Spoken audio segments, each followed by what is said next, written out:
I'm Chef Leslie Newton, and in honor of Valentine's Day, we're making dessert today on Lala Cooks. Dessert is one of my favorite things in the world, and I'm going to show you how to make an easy tart filled with delicious chocolate mousse and topped with slices of candied orange. This recipe can be as easy or as challenging as you like. If you follow my recipes to a T, you'll find they're not very difficult, yet they're very rewarding when you taste the final product. However, if you don't feel like putting in as much effort, feel free to substitute pre-made items into the recipe.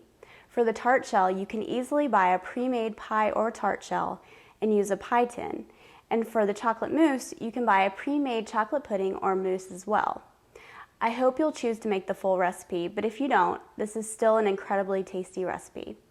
The combination of orange and chocolate has always been one of my favorites. I hope you enjoy it and that you'll share it with someone you love this Valentine's Day. Let's get started. You want to start by creaming the butter and the sugar in your mixer. If you don't have a stand mixer, feel free to use a handheld mixer. We're making the dough for the tart shell first because you'll want to let it rest in the refrigerator for about a half an hour before you form it into the pan. Next, you'll add the egg, vanilla, and lemon zest. If you don't have a microplane for the zest, don't worry, it's not imperative that you use it. Mix until incorporated, and then lower the speed and slowly add the flour and the salt that you want to sift together beforehand and add to the mixer. Make the dough into a ball and then cover it with plastic. You'll want to flatten it out and then place it in the refrigerator for about 30 minutes or even overnight. Then you'll preheat the oven to 375 degrees. Once the dough is rested, we'll form it into our tart pan. It's a lot easier to roll the dough when it's between two pieces of plastic. You want to make sure it's floured well so it doesn't stick.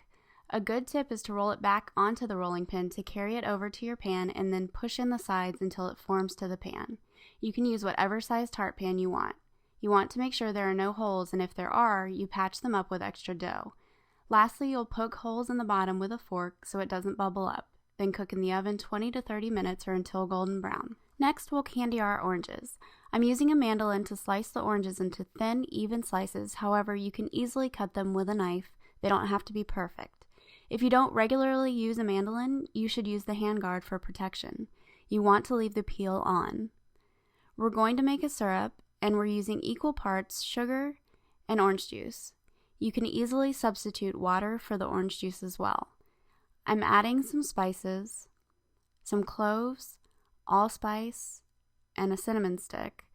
If you don't have these, it's not a big deal. Then you'll bring the syrup to a boil for about 10 minutes or until it thickens. Add the oranges to the syrup and gently simmer for about 10 minutes.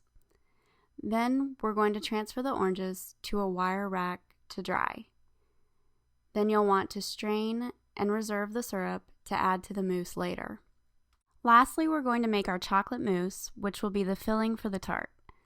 First, we're going to melt the chocolate in a double boiler. I'm using a 65% chocolate, but you can use anywhere from 60 to 70%, and mine also has crystallized ginger mixed in, but that is certainly optional. You want to melt it in a bowl over a gently boiling pot of water, stirring occasionally until it melts. Once melted, set aside, but don't remove from the water so it stays warm. Next, put your egg whites into the mixer and mix until frothy. Now we'll put sugar in a pot and add a little bit of water to coat the sugar. Make sure you use your finger to wipe the sugar off the sides so it doesn't burn. Grab a glass of water with ice and set aside. Heat the sugar on medium-high and it will start bubbling. We're cooking it to what is called the softball stage, which is the first stage of cooked sugar. The way to tell when it gets to softball is to dip your finger in the ice water and then very quickly into the sugar and back into the ice water. When a soft ball is formed, it is done and you will take it off the heat. You can also use a candy thermometer to measure 235 to 240 degrees. And now we'll want to start our mixer again and slowly pour the sugar into the egg whites to form an Italian meringue, and we'll allow it to mix until stiff peaks are formed. We'll fold in our chocolate with our meringue while both are warm. You can also add a little bit of that reserved syrup from the oranges to add just a little extra orange flavor to the tart. You could also add Grand Marnier here. Next, we'll fold in our whipped cream, either store-bought or homemade, a little at a time.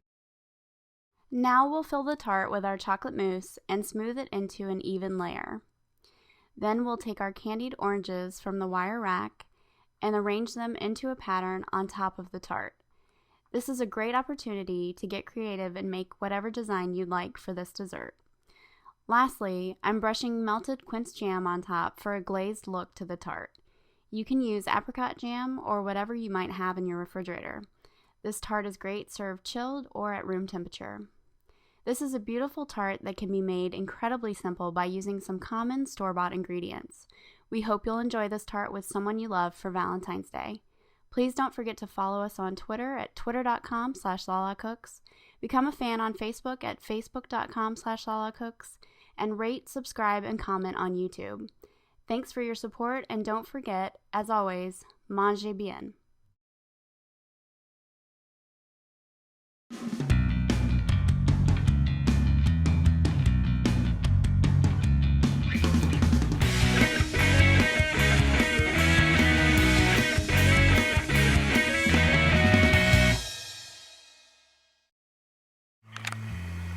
What are you doing? What are you doing? You writing the script? Voiceover work? Oh, hi. Yes.